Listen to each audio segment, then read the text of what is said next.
Assalamualaikum warahmatullahi taala wabarakatuh. Bismillahirrahmanirrahim. Alhamdulillahi rabbil alamin. Wassalatu wassalamu ala asyrafil anbiya wal mursalin sayyidina Muhammadin wa ala alihi wa sahbihi ajmain. Subhanaka la ilma lana illa ma 'allamtana innaka antal alimul hakim. Rabbi shrah li sadri wa yassir li amri wahlul 'uqdatam min lisani yafqahu qawli. Subhanallah walhamdulillah wa la ilaha illallah wallahu akbar wa la hawla wa la quwwata illa billahil aliyyil azim. Adada kulli harfin kutiba yuktabu abadal abidin wa dahrad dahirin. Qala al-muallifu rahimahullahu ta'ala rahmatal abrar wa nafa'ana bihi wa bi'ulumihi wa bi'ulumikum fid darain amin. Babus sulasi ila angkal al-maqalatu tsaminata asyara, nasihat yang ke-18. An Ibrahim an-Nakhai radhiyallahu an, semoga Allah meridhai beliau. Beliau berkata, innama halaka man halaka qablakum bi thalathi khisal.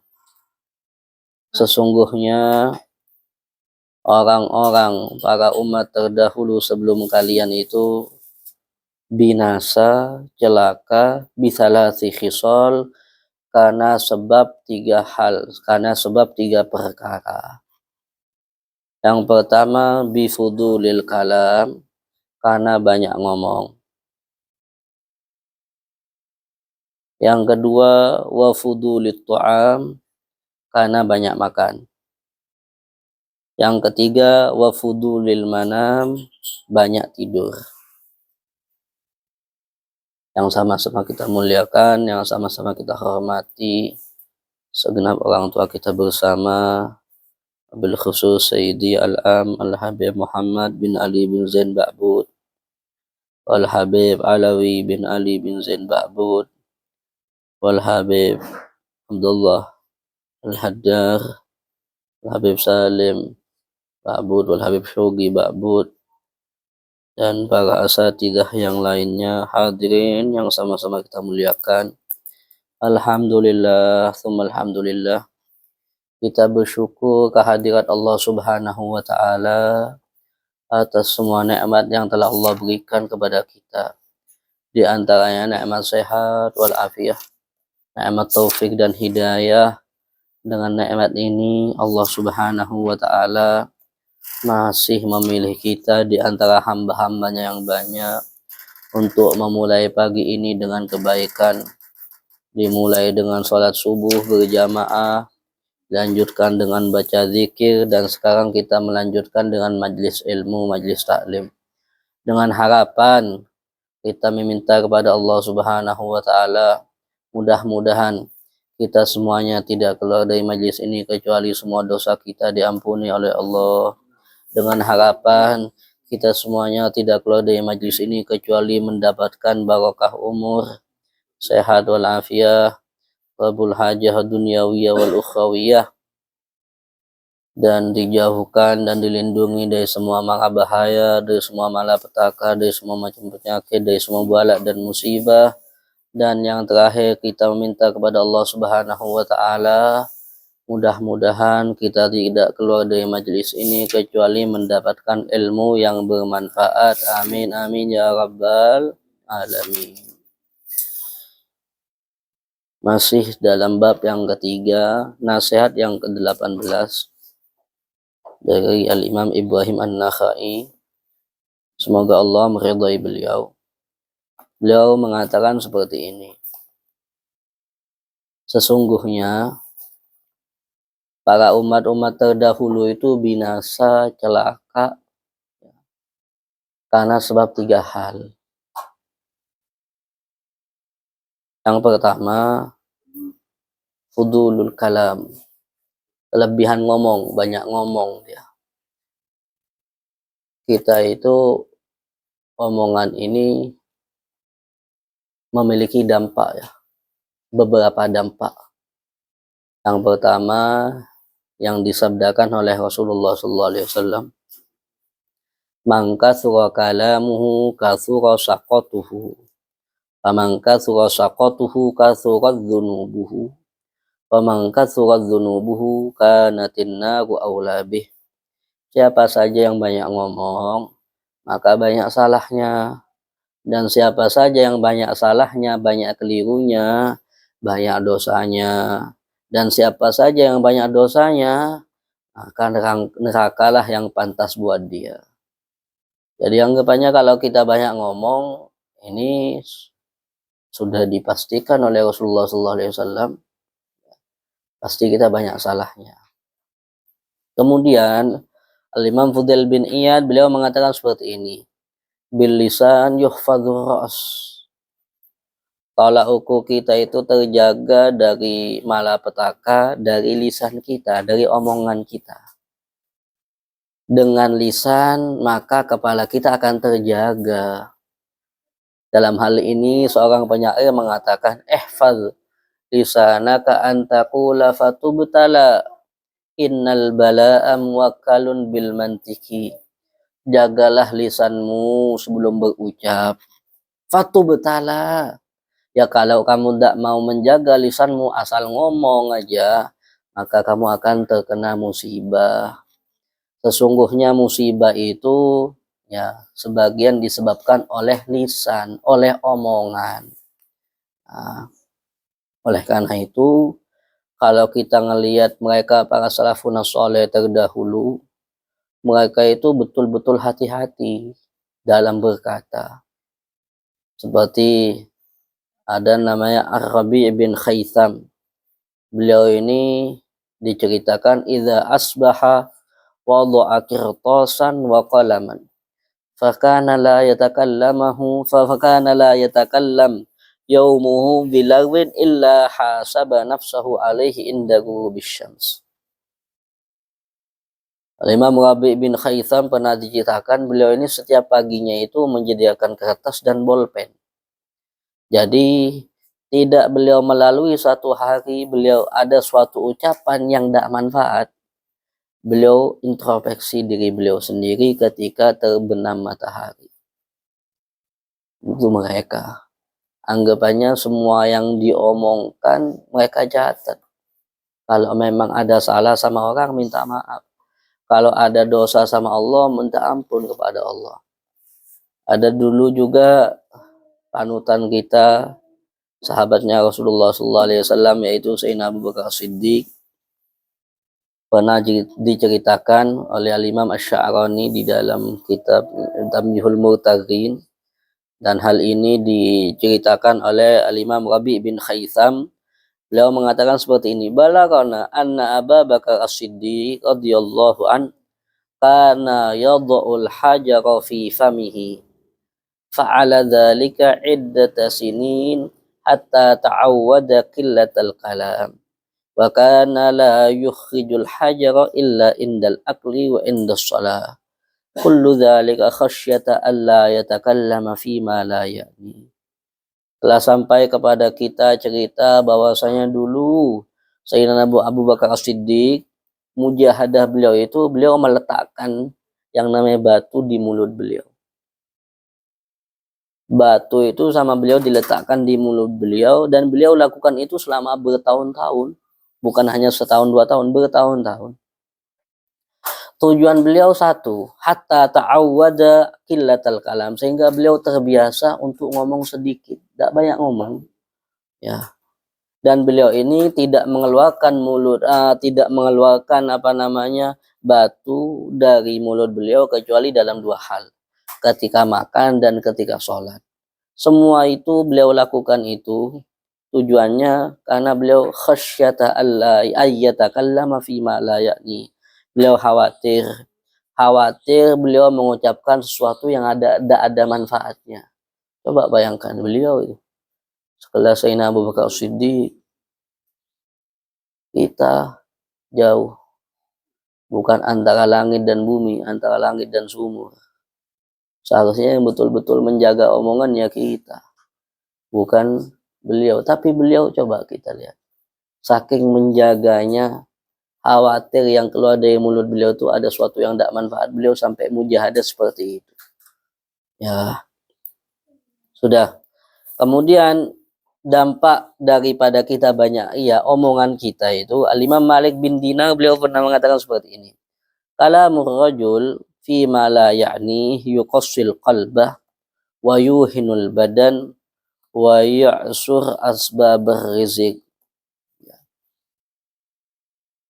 Kalamnya seseorang itu yang tidak manfaat itu bisa mengeraskan hati. Dan ini yang dikatakan oleh Al-Imam Fudail bin Iyad. Beliau mengatakan khaslatan tuqassiyanil qalbah. Khaslatan tuqassiyanil qalbah. Ada dua hal yang bisa mengeraskan hati. Yang pertama kasratul akal, banyak makan. Yang kedua wa kasratul kalam, banyak ngomong.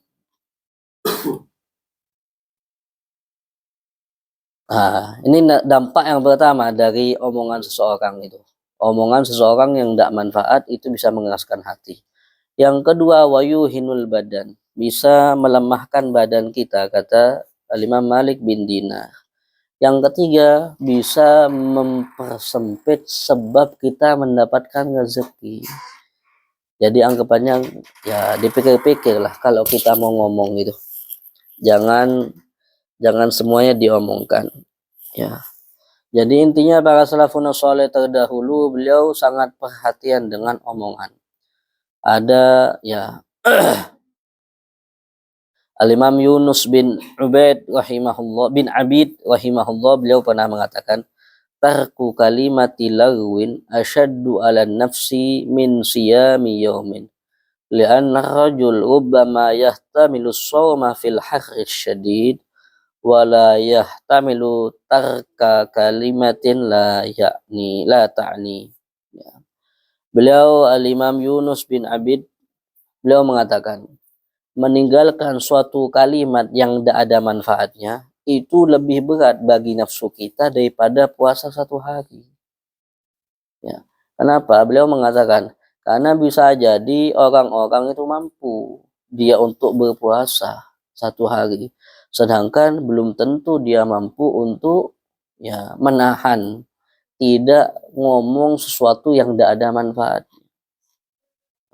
Itu hal yang pertama penyebab umat-umat terdahulu celaka dan binasa, karena banyak ngomong. Yang kedua, kata Imam Ibrahim An-Nakhai, penyebab umat-umat terdahulu binasa itu karena fudulut ta'am, banyak makan. Kata Al-Habib Abdullah Al-Haddad, beliau menukil hadis Rasulullah SAW di dalam kitabnya Adab Sulukil Murid. Beliau mengatakan seperti ini, hasbubnu Adam luqaimat yuqimna sulbahu fa in kana la muhalata fa thuluthun li ta'amihi wa thuluthun li syarabihi wa thuluthun li nafasihi. Sebenarnya cukup buat manusia ini beberapa suapan kecil. Yang dikatakan suapan kecil, beberapa suapan kecil dari 3 sampai 10 mentok-mentok. Itu suapan kecil. Kalau seumpamanya tidak bisa, suapan kecil tidak bisa, ya sudah dibagi 3. 3 untuk makan, yang namanya perut itu 3 untuk makan, 1/3 untuk makan, 1/3 untuk minum, 1/3-nya dikosongkan untuk bernafas. Itu sebetulnya etika kalau kita makan.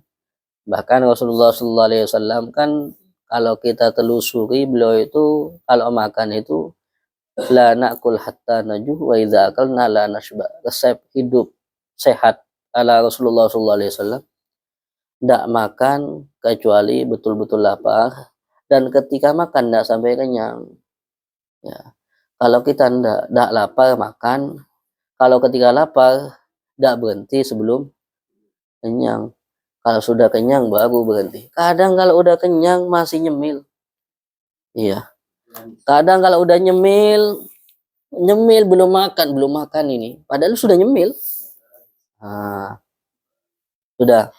Nah, Imam Asy-Sya'rani beliau menceritakan seperti ini. Wa min akhlaqihim radhiyallahu ta'ala anhum syiddatul ju' wa 'adamus syiba' wa dzalika liyakthura samtuhum wa yaqillu kalamuhum wa fudulu lahwihim kama huwa sya'nul ulama al-amilin fa inna man syabi'a kathura kalamuhu fi ma la ya'nihi daruratan. Al-Imam Asy-Sya'rani beliau menjelaskan termasuk akhlak mereka, termasuk akhlak salafun saleh terdahulu, mereka itu syiddatul ju, betul-betul lapar mereka. Jadi perut mereka itu memang betul-betul dibiarkan lapar. Bukan lapar, sangat lapar. Wa adamus syiba, dan tidak pernah kenyang. Ya. Tujuan beliau itu kenapa? Tujuan mereka para salafun saleh terdahulu kenapa kok betul-betul ya memujahadah, membiarkan perutnya itu betul-betul lapar dan tidak pernah kenyang. Tujuannya ini agar mereka itu banyak diam dan omongan mereka sedikit. Ya, jadi anggapannya gerak-gerik yang tidak manfaat ya tidak ada keluar dari mereka itu. Dan itu yang dilakukan mereka para ulama yang mengamalkan ilmunya. Kenapa kok mereka tidak pernah kenyang? Dikatakan oleh Imam Asy-Sya'rani, karena orang yang kenyang itu pasti banyak ngomong. Ya, sudah banyak ngomong dan omongannya itu tidak manfaat. Pasti itu sudah. Oleh karena itu, hal ini yang dikatakan oleh Imam Muhammad Ar-Rahibi, beliau mengatakan seperti ini. Man adkhala fi batnihi fudulat ta'am, akhraja min lisanihi fudulal kalam. Siapa saja yang memasukkan ke perutnya itu makanan yang banyak, makanan yang berlebih, maka dia akan mengeluarkan dari lisannya banyak omong. Makan banyak, ngomong juga banyak. Nah, itu yang pertama. Jadi mereka itu seringnya itu sangat lapar dan tidak pernah kenyang. Tujuannya agar tidak banyak ngomong. Ya.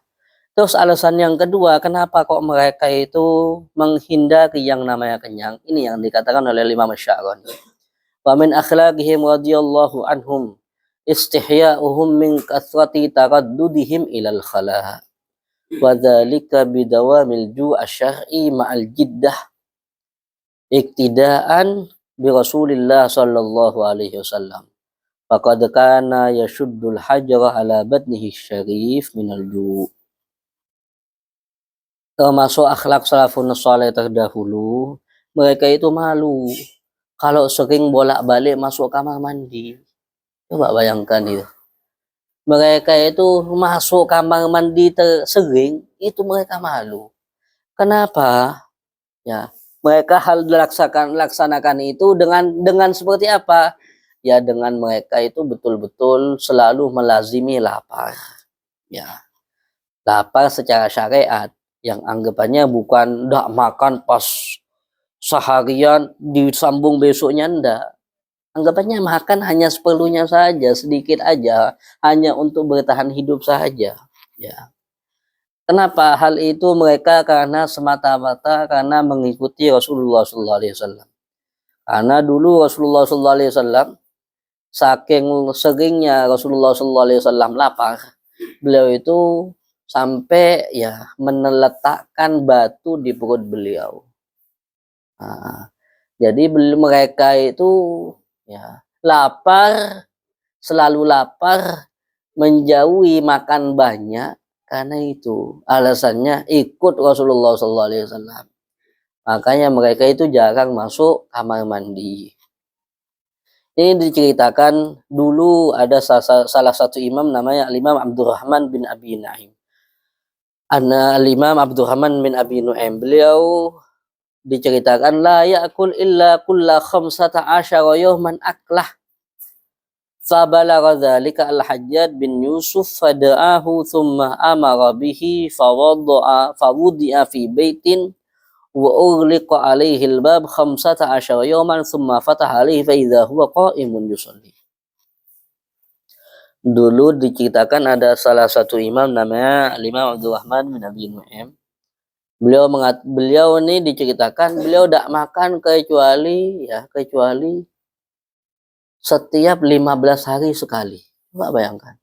Mungkin anggapannya beliau ini bukan tidak makan sama sekali, enggak.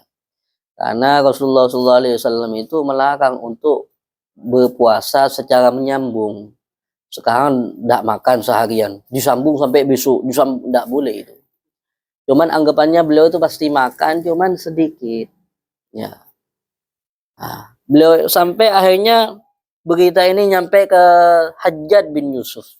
Dalam riwayat Hajjaj bin Yusuf ini, beliau ini banyak menangkap para ulama terdahulu. Jadi ini mungkin termasuk Al-Imam Abdurrahman bin Abi Nuh. Ditangkap oleh Hajjaj bin Yusuf, dikurung di suatu kamar, dikasih makanan, satu piring. Ya. Kemudian ternyata setelah 15 hari, beliau ya tidak dikasih makan, ini dikatakan. Oh iya, tidak dikasih makan. Selama 15 hari dikunci, selama 15 hari di suatu ruangan, satu kamar. Ketika hari ke-15 dibuka, beliau dalam keadaan sholat. Itu mereka ya, para salafun soleh terdahulu mereka seperti itu. Ada dulu lagi ada namanya Imam Abdullah bin Zubair. Ini Abdullah bin Zubair, beliau ini yatfil usbu fakana la yakul illa yaumas sabt. Selama seminggu beliau tidak makan kecuali di hari Sabtu toh. Tujuan mereka yaitu tadi, selalu melazimi rasa lapar karena mengikuti Rasulullah SAW. Al-Imam Abu Hanifah, beliau diceritakan muqallilan fil akli jiddan. Kana ya'kul kama ya'kulut tayr fil qillah wa lam yakun fi baiti illa al-hasir. Al-Imam Abu Hanifah, beliau itu kalau makan sangat sedikit. Bahkan kadar beliau makan itu sama seperti burung makan. Bayangkan. Makanya beliau itu sama seperti kadar burung yang makan makanan burung itu, saking sedikitnya. Dan di rumah beliau itu tidak ada apapun kecuali tikar. Kalau kita alhamdulillah AC ada, spring bed ada. Beliau di rumahnya hanya ada tikar. Nah, dulu ada salah satu imam namanya Al-Imam Al-Auza'i. Beliau ini kalau masuk WC, masuk jeding, ya qadhail hajah, BAB. Beliau itu setiap 1 bulan sekali. 1 bulan sekali baru masuk jeding. Akhirnya pernah suatu saat beliau itu masuk jeding itu 2 kali. Selama sebulan 2 kali. Akhirnya ibu beliau ini ketika bertemu teman-temannya Imam Al-Auza'i ini, ibunya ngomong seperti ini kepada teman-temannya. Doain ya Abdurrahman. Karena sekarang sakit perut dia. Coba bayangkan itu. 2 kali dalam sebulan itu suatu aib. Masuk jeding. BAB. Kita subhanallah tiap hari. Istiqomah tiap hari. Mereka seperti itu ya. Mereka salafun soleh terdahulu sangatlah betul-betul ya mengikuti meneladani Rasulullah SAW. Imam Malik bin Dinar, beliau mengatakan seperti ini. Ya, beliau pernah mengatakan seperti ini. Allah qad istahyaitu min taradduli ilal khala kulla thalathati ayyam marrah. Demi Allah aku malu karena aku bolak-balik kamar mandi setiap 3 hari sekali. Coba bayangkan, 3 hari sekali beliau malu masuk kamar mandi. Kita kadang sehari 2 kali. Itu subhanallah tidak ada rasa malu. Ya. Jadi dampak yang pertama tadi, kita banyak makan, itu banyak ngomong. Dampak kalau kita banyak makan juga, kita sering keluar masuk kamar mandi. Dan yang terakhir, dampak kita banyak makan, ini yang dikatakan oleh Imam Sufyan Ats-Tsauri. Alaikum biqillatil akal tamliku qiyamal lail. Hendaknya kalian itu sedikitlah makan. Makan tuh sedikit. Tamliku qiyamal lail, maka kalian akan bisa bangun malam. Jadi anggapannya kalau kita makannya banyak, bisa dipastikan tidak bisa bangun malam. Sudah. Itu yang kedua ya. Penyebab umat-umat terdahulu celaka, nah itu karena banyak makan. Yang terakhir, banyak tidur, kelebihan tidur dia. Seorang syair mengatakan seperti ini, ya katsirur ruggadi wal ghafalati kasratun naumi turisul hasarati inna fil qabri in nazalta ilaihi la ruggadan yatulu ba'dal mamati aminta sabata min malakil mauti anada munadin bil bayyinati. Wahai orang yang terlalu banyak tidurnya, wahai orang yang terlalu banyak lalainya dari Allah, ketahuilah banyak tidur itu menyebabkan penyesalan yang luar biasa nantinya. Sesungguhnya kuburan itu loh, jika kamu sempat singgah di kuburan, maka kamu akan menjumpai semuanya orang-orang tidur. Tidurnya itu sangat lama. Anggapannya kalau kita pengen tidur lama, nanti aja di kuburan. Gitu loh. Ya, kemudian seorang syair melanjutkan syairnya, apakah kamu, wahai yang banyak tidur, sudah pasti aman dari malaikat maut? Apakah ada suatu suruhan, bukti bahwasanya kamu itu aman dari malaikat maut, dari malaikat Israel? Ya, karena dikatakan an-naum akhul maut, tidur itu saudara yang mati. Betapa banyak orang yang tidur tiba-tiba tidak bangun lagi sudah. Ya, sudah. Dan khususnya di malam hari ya. Di malam hari karena dikatakan dalam Al-Qur'an Allah Subhanahu wa taala berfirman, kanu qalilan minal laili ma yahjaun. Sifatnya orang-orang yang bertakwa kepada Allah itu, yang beramal soleh di dunia itu, mereka itu sedikit tidurnya di malam hari. Wabil ashari hum yastaghfirun. Ketika masuk waktu sahar, masuk waktu sebelum subuh, akhirul lail, sepertiga malam terakhir, mereka itu meminta ampun kepada Allah Subhanahu wa ta'ala. Dan juga kenapa sih kok kita itu dianjurkan sangat betul-betul qiyamul lail, malam itu jangan digunakan tidur semuanya. Kenapa harus kita bangun malam? Kenapa? Ini kata Rasulullah SAW, innallaha ta'ala yubahi malaikatahu bil abdi idza qama yatahajjad minal lail fil lailatil bagidah wa yaqul unzuru ila abdi kharaja min tahti lihafihi wa taraqad dunya wa imra'atahul husna yunajini bikalami ushidukum anni qad ghafartu lahu. Rasulullah sallallahu alaihi wasallam pernah menjelaskan, sesungguhnya Allah Subhanahu wa taala membanggakan suatu hambanya di hadapan para malaikatnya ketika seorang hamba ini bangun dari malamnya, bangun dari tidurnya untuk sholat tahajud di malam yang begitu dingin kayak malam sekarang ini. Allah Subhanahu wa taala berfirman mengatakan kepada para malaikat, wahai malaikat, lihatlah kepada hambaku yang ini. Dia itu keluar dari bawah selimutnya, meninggalkan dunianya, meninggalkan istrinya yang cantik. Apa yang dia lakukan? Bermunajat kepadaku, bermunajat denganku. Saksikanlah, jadilah kalian semua saksi bahwasanya aku telah mengampuni dia. Coba itu. Jadi anggapannya dengan kita bangun malam kita mendapatkan ini. Kita qiyamul lail, kita sholat tahajud, kita mendapatkan ini. Kita melakukan sholat malam, kita mendapatkan ini.